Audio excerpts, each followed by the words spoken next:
Hi, my name is Mike Scheller. I'm Assistant Director here for Facilities Operation Development.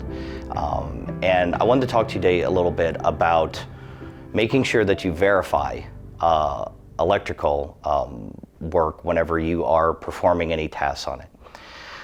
So this story is about me replacing my father-in-law's air conditioning unit a couple years ago at his home up outside of Cleveland, Ohio.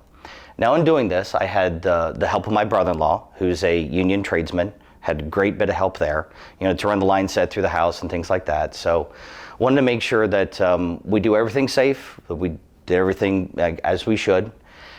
We had removed the old condensing unit outside of the house, and in doing so, I had pulled the disconnect right there outside the house to make sure that there was no electricity going to the unit, verified everything.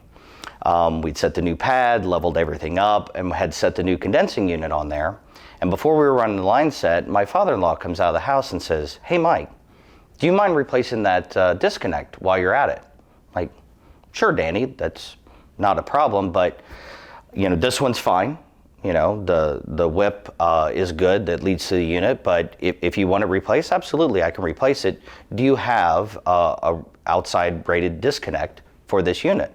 "Yeah, I probably do in my barn." "Okay, Danny." Oh, sure enough, my father-in-law, who has everything under the sun, very mechanically inclined, worked for many steel companies in his long, illustrious career, extremely intelligent man, and would always make sure he had the extra tools and everything to get the job done, right? So before I remove the old disconnect off the side of the house, I said, "Danny, I just want to turn the power off to this." He said, "I'll take care of it, Mike." So he goes into his garage, and where he had a newer panel put in his garage, I would say a few years prior to this, he comes out and says, "The electric's off, I turned the breaker off." I'm like, "Okay, Danny." Well, when he said that, I grabbed my electric meter and I went to test it. And he looks at me and says, "Mike, I turned it off." "Sure you did, Danny. I always check, before I put my hands on anything, because you can't see the danger." And he looks at me and getting frustrated now, and he says, "Mike, I've got it off." Again, Danny, I don't want you to be upset at me.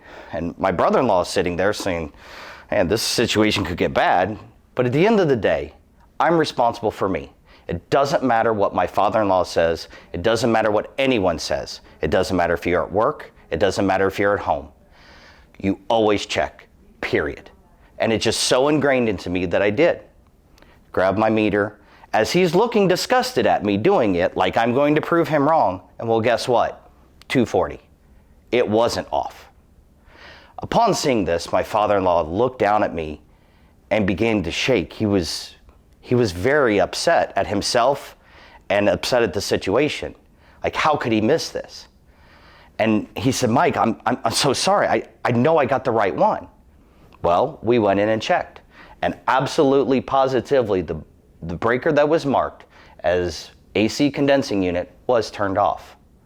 But the problem is, it was actually labeled as dryer, which goes to show you can't trust what's marked in a panel. You can only trust what you can verify. I have two little boys, an 8-year-old and a 6-year-old, and I don't want the phone call from my father-in-law to his daughter saying, "Mike died today because he didn't take the time to check this out." And that's what I want to implore to you today.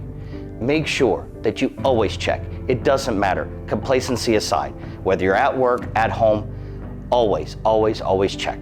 And that's my message to you today.